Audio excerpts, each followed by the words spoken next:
लोकसभा चुनाव के 7वें यानी आखिरी चरण का दिन है आज और 7 राज्यों और एक केंद्र शासित प्रदेश की कुल 57 लोकसभा सीटों पर मतदान जारी है। इसमें हिमाचल प्रदेश में 4, पंजाब में 13, उत्तर प्रदेश में 13, बिहार में 8, उड़ीसा में 6, झारखंड में 3, पश्चिम बंगाल में 9 और चंडीगढ़ की 1 सीट पर वोटिंग हो रही है। तो लोकसभा चुनाव के आखिरी चरण का रण है आज। 7वें चरण के तहत मतदान जारी है और ऐसे में कई दिग्गज जो है वो चुनावी मैदान में हैं और खुद प्रधानमंत्री मोदी की सीट पर इस चरण के तहत चुनाव हो रहा है। और ऐसे में कई दिग्गज ऐसे भी हैं जो मतदान करने पहुंचे अलग अलग जगहों पर और कई ऐसी सीटें जो हाई प्रोफाइल सीटें बताई जा रही हैं और इस बार चुनावी मैदान में कई दिग्गज आमने सामने हैं। अब आपको जो मैं ये बात बता रही थी कि कई ऐसे दिग्गज जो चुनावी मैदान में तो हैं, तो वहीं कई दिग्गज सुबह से अब तक मतदान कर चुके हैं। तो आपको 7 तस्वीरें दिखाएंगे और इन तस्वीरों के जरिए आप समझिए कि कौन से वो दिग्गज हैं जो चुनावी मैदान चुनाव देने के लिए गए थे, जिसमें योगी आदित्यनाथ गोरखपुर में गए थे, वहां पर उन्होंने मतदान किया है और जेपी नड्डा ने बिलासपुर में मतदान किया। तो राघव चड्ढा आनंदपुर साहिब पहुंचे थे मतदान करने के लिए और रवि किशन ने भी मतदान किया है। तो ये वो दिग्गज जो आज मतदान करने पहुंचे थे, इनके यहाँ चुनाव और मतदान करने पहुंचे और सभी मतदान के बाद यही अपील करते नजर आए कि आखिरी चरण का रन है तो आप भी निकले और आप भी मतदान करें। इस दौरान जब रवि किशन मतदान करने पहुंचे, उन्होंने क्या कुछ कहा है आपको वो सुना देते हैं। और ये मोदी जी को उसका पूरा श्रेय जाता है। उन्होंने राजनीति का चेहरा ही पलट दिया। जो पहले के गंदे ड्रामे थे सबके, वीआईपी कल्चर, लाल बत्ती, ये साहब आए हैं, नेता आए हैं, मंत्री आए हैं, उन्होंने इसको ध्वस्त कर दिया कि भाई नॉर्मल रहो, इंसान हो। परसों एक माता के पैर देखो, एकदम झुक के पैर छुए प्रधानमंत्री जी। वही यही कल्चर है, इसी को फॉलो करना। और ये हमारा भारत तब विकसित होगा, विराट होगा, जब इस तरह से तहजीब तमीज़ आएगी। 4 जून का इंतजार करिए, दूध का दूध पानी का पानी हो जाएगा। इंडी गठबंधन ताश के पत्तों की तरह बिखर जाएगा और देश में तीसरी बार फिर एक मजबूत सरकार बनेगी और मोदी जी के नेतृत्व में एनडीए की सरकार की हैट्रिक लगेगी।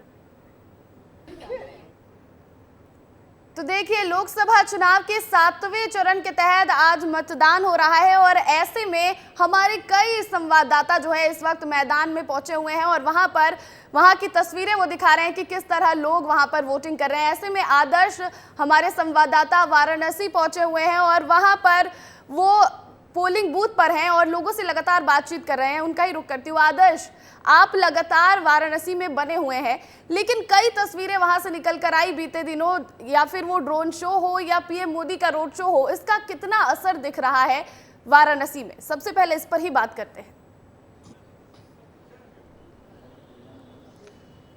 देखिए प्रतिज्ञा, बिल्कुल, चाहे पीएम का रोड शो हो या फिर ड्रोन शो हो या गंगा आरती हो या बनारस के घाटों को डेवलप करने की बात हो या फिर काशी विश्वनाथ के कॉरिडोर को फिर से भव्य और दिव्य तरीके से बनाने की बात हो, ये सभी मुद्दे हैं जो बनारस की पहचान यानी उनकी पुरानी गलियों के साथ साथ आधुनिकता के मेल को दिखाते हैं। और ऐसे में निश्चित तौर पर जो बनारस के रहने वाले लोग हैं उनको भी इस बात का एहसास है और कहीं ना कहीं हमने जब लोगों से यहाँ पर बातचीत की, उनका भी यही कहना था कि बनारस में इन चीज़ों का विशेष तौर पर ख्याल रखा गया, नहीं पुरानी संस्कृति सभ्यता को भी बचाया गया है। साथ ही साथ नए डेवलपमेंट के कार्य यानी जो टूरिस्ट आ रहे हैं यहाँ पर अलग अलग देश के हिस्सों से या फिर विदेशों से, उनको एक आधुनिक वो मिले, उसके साथ साथ पुरानी जो बनारस की संस्कृति रही उसका भी परिचय मिले, इस बात का विशेष ख्याल रखा गया। और कहीं ना कहीं इस बात का फ़ायदा बीजेपी को भी होगा, क्योंकि यहाँ पे जो वोटर हैं उनके बातचीत के दौरान जो निकला है वो ये कि जो डेवलपमेंट हुए हैं उससे कहीं ना कहीं उसका बिल्कुल आदर्श, तो किसको फायदा किसको नुकसान, ये 4 जून को नतीजे जब आएंगे तभी उसके साथ ही क्लियर हो पाएगा। फिलहाल बहुत बहुत शुक्रिया तमाम जानकारी के लिए।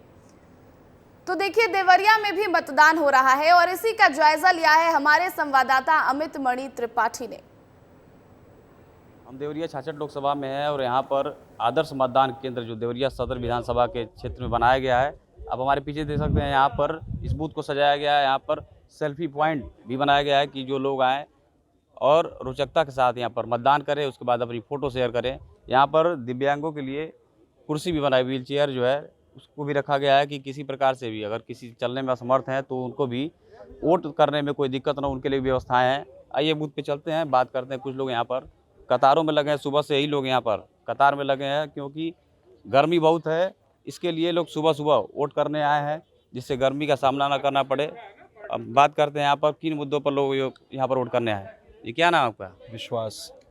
क्या मुद्दा वोट का करना चाहते हैं, किस मुद्दे पर? देखिए, बेरोज़गारी का एक मुद्दा है जिस पे मैं समझता हूँ कि हम लोगों को वोट करना चाहिए। बाकी इंफ्रास्ट्रक्चर पे बहुत काम हुआ है पूर्वांचल में, जब से योगी जी की और मोदी जी की सरकार आई है, और वो तरीके से साफ मतलब दिखता है। आज से 5 साल पहले या 10 साल पहले आप जब देवरिया से गोरखपुर की तरफ जाते थे तो 2 घंटे का समय लगता था, आज के समय में 45 मिनट का समय लगता है। और भी बहुत सारी चीज़ें हुई हैं। आप किस मुद्दे पर वोट करना चाहते हैं? मेरा मुद्दा शिक्षा, स्वास्थ्य, रोजगार, यही मेरा मुद्दा है। पहले और अच्छे सुधार दिखता है कि नहीं? बहुत सुधार है, सुधार में कोई कमी नहीं है। अब लोग सुधार नहीं है, इसका रोना रो रहे हैं लोग। मुझे लगता है कि वो बहुत ज़्यादा इस बारे में सोचते नहीं, गंभीर नहीं होते हैं कि अपना देश कितनी प्रगति पे है। ये सोचना ज़रूरी है। तो आपने देखा यहाँ पर तमाम मुद्दे हैं, लोगों के अपने अलग अलग मुद्दे हैं। सब अपने मुद्दे पर वोट करने कतारों में खड़े हैं। देवरिया से विस्तार न्यूज़ के लिए अमित त्रिपाठी। और इस आखिरी चरण में केंद्रीय मंत्री अनुराग ठाकुर भी चुनावी मैदान में हैं। हमीरपुर से चुनाव लड़ रहे हैं वो, लेकिन वो चुनाव के दौरान मतदान करने भी पहुंचे थे। वहां पर उन्होंने क्या कुछ कहा है, आपको वो सुना देते हैं। मुझे लगता है कांग्रेस अगर एग्जिट पोल की चर्चाओं में भी भाग नहीं ले रही तो अपने आप में बहुत कुछ कहता है। 3 दिन दूर नहीं है, जैसे दोनों पहले इकट्ठे आए थे फिर दोनों अलग हुए। मुलायम सिंह जी की भाषा में कहूँ तो उन्होंने कहा था 2 लौंडे इकट्ठे हुए हैं, अब दोनों अलग होंगे। तो देखिए, ये कंगना रनौत भी अब यहाँ पर पहुंची हैं और कंगना रनौत मंडी सीट से बीजेपी उम्मीदवार हैं और यहाँ पर वो पहुंची हैं और वहाँ पर लोगों की भीड़ आपको नजर आ रही होगी कि किस तरह लोग वहाँ पर मतदान करने पहुंचे। ये 2 तस्वीरें आपको दिखा दें, ये 2 तस्वीरें, और एक तस्वीर अनुराग ठाकुर की हम आपको दिखा रहे थे और ये दूसरी तस्वीर कंगना रनौत की, जहां वो पहुंची है और कंगना रनौत यहां पर मतदान केंद्र पर पहुंची है और लोगों की भीड़ जो है यहां पर लगी हुई है। किस तरह लोग वहां पर मतदान करने पहुंचे और कंगना रनौत भी यहां पहुंची, क्योंकि लगातार कंगना जो है वो एक्टिव हो गई थी जब से उन्हें प्रत्याशी बनाया गया था बीजेपी की तरफ से, और कई जगह उन्होंने चुनाव प्रचार किए और कई बयान ऐसे हुए जो खूब वायरल भी हुए इस दौरान कंगना रनौत के। और विक्रमादित्य सिंह कांग्रेस से उनके सामने प्रत्याशी हैं मंडी से। कंगना लगातार चुनावी मैदान में थी और लगातार प्रचार कर रही थी। अब एक बार फिर जब आज मतदान का दिन है, आखिरी चरण का रण है और इस दौरान भी कंगना जो है वो पहुंची है पोलिंग बूथ पर और वहां लोग जो है वो वोटिंग करने पहुंचे और कंगना भी वहां पर पहुंची है। और अब देखिए, आपको ये तस्वीर दिखा दे, अमित शाह जो है वो सोमनाथ मंदिर पहुंच चुके हैं। गुजरात में है अमित शाह और सोमनाथ मंदिर वहां पर वो पहुंचे और वहां पे दर्शन और पूजन कर रहे हैं। तो जो बीजेपी है वो तैयारी तो करती है चुनाव को लेकर, लेकिन चुनाव के बाद जो है वो भगवान की शरण में भी नजर आते हैं जो बीजेपी के दिग्गज हैं। प्रधानमंत्री मोदी हो, वो एक ओर जाकर विवेकानंद रॉक मेमोरियल में ध्यान लगाकर बैठे, 45 घंटे का ध्यान लगा रहे हैं पीएम, तो दूसरी ओर अमित शाह सोमनाथ मंदिर पहुंच गए हैं। तो लगातार जो दिग्गज है, कल ज्योतिरादित्य सिंधिया की भी एक तस्वीर निकलकर सामने आई थी, वो भी मंदिर पहुंचे थे, पूजन अर्चन किया था उन्होंने। तो बीजेपी के दिग्गज चुनाव के दौरान प्रचार में भी नजर आते हैं, लेकिन जब आखिरी चरण और इसके बाद 4 जून को नतीजे आएंगे, इसके लिए भी भगवान के शरण में जो है वो नजर आ रहे हैं। तो 2 तस्वीरें आपको दिखा रहे हैं, एक तस्वीर कंगना रनौत की आपको दिखा दें, मंडी में कंगना रनौत हैं, वो वहां पहुंची हैं मतदान करने के लिए और मंडी से ही कंगना रनौत जो है वो प्रत्याशी भी हैं। दूसरी तस्वीर अमित शाह की आपको दिखाएं, अमित शाह सोमनाथ मंदिर में पहुंचे हैं भगवान के दर्शन करने के लिए, क्योंकि आखिरी चरण के बाद जो नतीजे हैं उसको लेकर हर किसी के मन में एक घबराहट होती है, एक कौतूहल का विषय हो जाता है कि जब ये नतीजे आएंगे तो आखिर क्या होगा। ये बिल्कुल वैसा है जैसे हम परीक्षा देने जाते हैं, परीक्षा के बाद जब हमारे रिजल्ट आते हैं तो किस तरह हम भी ऐसे भगवान भगवान कर रहे होते हैं, बिल्कुल वैसी कुछ तस्वीर निकलकर सामने आई है। और कंगना रनौत की तस्वीर और अमित शाह की तस्वीर आपको दिखा रहे थे। ये 2 तस्वीरें आज आखिरी चरण के रन की अलग अलग तस्वीरें निकलकर सामने आ रही हैं। तो देखिए, एक और लोकसभा चुनाव की तस्वीरें तो आपको दिखा ही रहे हैं, लेकिन मध्य प्रदेश में क्या कुछ चल रहा है इस पर भी बात कर लेते हैं। भोपाल के पंचशील नगर में सुरेंद्र कुशवाहा मर्डर केस के आरोपियों की तलाश के चलते पुलिस ने पहरा लगाया है।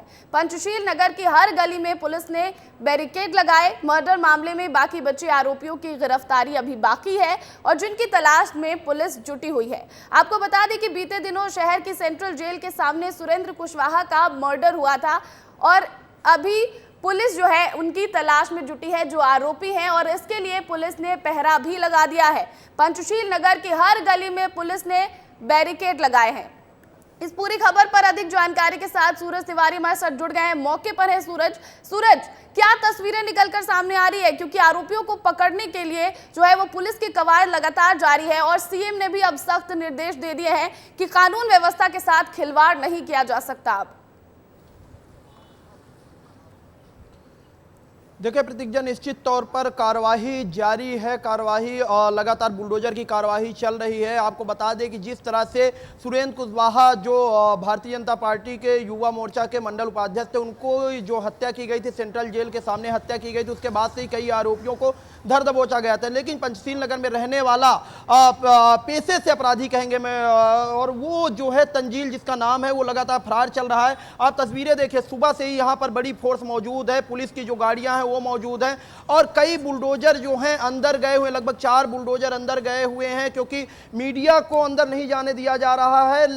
लेकिन फिर भी हम बाहर से आपको तस्वीरें दिखा रहे हैं। हर जगह पर, चप्पे चप्पे पर पंचशील नगर की जितनी भी गली उसके घर की तरफ जाती है, वहां पर पुलिस मौजूद है। आप तस्वीरें देखिए, ये शुरुआत से ही रोड में पुलिस बैठे हैं और आगे जाकर बैरिकेड लगाए गए, वो भी तस्वीरें आपको प्रतिज्ञा दिखाएंगे। जिस तरह से आरोपी लगातार फरार चल रहा है, पहले उसके दुकान पर कार्रवाई की गई, जो किराना की दुकान चलाता था, उसके बाद अब उसके घर पर, 3 मंजिला घर पर पुलिस पहुंची है। नगर निगम टीम पुलिस के साथ पहुंची है और नगर निगम के जो लोग हैं अंदर गए हुए हैं। साथ में पुलिस एसीपी और खुद एसडीएम, तमाम जो पुलिस के आला अधिकारी हैं वो भी पहुंचे हुए हैं और इस कार्रवाई को कहीं न कहीं अंजाम दे रहे हैं। तस्वीरें आप देख सकते हैं, नगर निगम की गाड़ियां अंदर जा रही हैं, अंदर कई बुलडोजर अंदर गए हुए हैं और यहाँ से यही वो गली है प्रतिज्ञा, जहाँ से आप अंदर जाएंगे, क्योंकि इसके बाद हमें रोक दिया जाता है, इसके बाद अंदर नहीं जाने दिया जाता।